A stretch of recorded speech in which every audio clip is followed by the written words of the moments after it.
இந்த மண்ணுக்கு பல முறை நான் வந்திருக்கின்றேன். இதே பகுதியில் எத்தனையோ முறை நான் பேசியிருக்கிறேன்.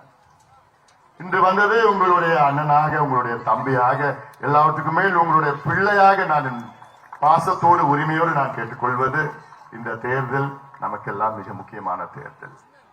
இந்த தேர்தலில் நம் பக்கம் கணேஷ்குமார் நல்ல இளைஞர், நேர்மையான இளைஞர், துடிதுடிப்பான ஒரு இளைஞர், PhD டாக்டரேட் பட்டம் படிச்சு எதிரணியில் இருப்பவர், திமுக கூட்டணியில் இருப்பவர், இந்த தொகுதியில இப்ப மறுபடியும் போட்டியிடுகிறார். இந்த தொகுதியிலுடைய சட்டமன்ற உறுப்பினர் மஸ்தான். அமைச்சராக 3 ஆண்டு காலம் பணியாற்றினார். பிறகு அமைச்சர் பொறுப்பிலிருந்து அவரை எடுத்துட்டாங்க. எதுக்கு எடுத்தாங்க தெரியுமா? இந்த தொகுதி திமுக வேட்பாளர் மஸ்தான் 3 வருஷமா அமைச்சரா இருந்தாரு. பிறகு எடுத்துட்டாங்க. அமைச்சர் பொறுப்பிலிருந்து தூக்கி எரிஞ்சிட்டாங்க. ஏன் தெரியுமாமா? கள்ளச்சாராயம் காசுனவங்களை இவர் ஆதரவு பண்ணார். கள்ளச்சாராயம் காய்ச்சி 22 பேரு இறந்தாங்க. கள்ளச்சாராயத்தை குடிச்சு 22 பேர் செத்து போயிட்டார். அந்த கள்ளச்சாராயம் காசுனவங்களுக்கு இவரு காட்ஃபாதர். காட்ஃபாதர்னா என்ன தெரியுமா? அவங்க போலீஸ்ல மாட்டிக்கிட்டாங்கன்னா இவர்தான் போன் பண்ணி அவங்களை விட்டுடுன்னு சொல்லுவார். அவங்க மேல யார் மேல வழக்கு போட்டுச்சுன்னா போலீஸ்ல போன் பண்ணி வழக்கு எல்லாம் போடாத ஆள். இப்படி ஒரு அமைச்சர், கள்ள சாராயம் காசுறவங்களுக்கு ஆதரவா ஒரு அமைச்சர், இவர் மறுபடியும் இந்த தொகுதியில போட்டியிடுறார். விடுவீங்களா? விடுவீங்களா? தாய்மார்களே விடுவீங்களா? என் சகோதரிகளே, என் தம்பிமார்களே, எனக்கே எவ்வளவு கோபம் வருதுன்னா உங்களுக்கு எவ்வளவு கோபம் வரும்? மானம் ஈனம் உள்ளவர்கள் அவருக்கு ஓட்டு போட மாட்டாங்க. உங்கள் பிள்ளைகள், பேர பிள்ளைகள், பெண் பிள்ளைகளை பாதுகாக்க வேண்டும் என்றால் அவருக்கு யாரும் ஓட்டு போடக்கூடாது.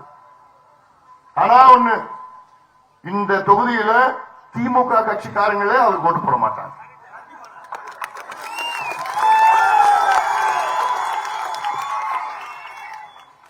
ஏன்னா யாரும் மதிக்க தெரியாது, யாருமே மதிக்க தெரியாது. அவர் நினைச்சிட்டு இருக்கிறாரு காசு நிறைய சம்பாதிச்சு வச்சுட்டார். அமைச்சர் 3 வருஷம் இல்ல, காசு சம்பாதிச்சிட்டாரு. அவர் இப்போ MLA, அவருடைய புள்ள செஞ்சியில் உள்ள நகராட்சியினுடைய தலைவர், அவருடைய மாப்பிள்ள அங்க ஒரு இன்னொரு தலைவர்.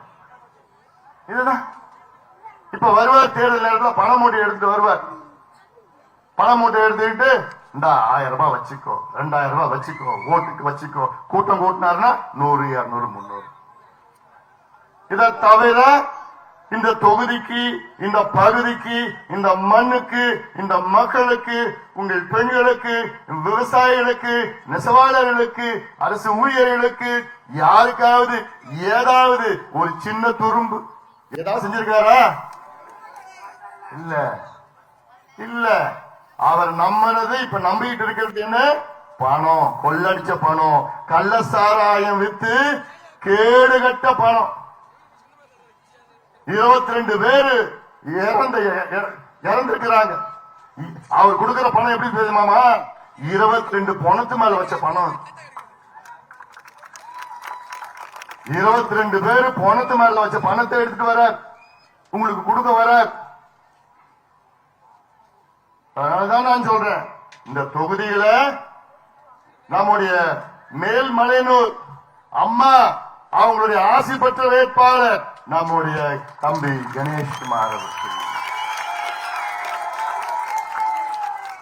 வெற்றி பெற்றாக வேண்டும்.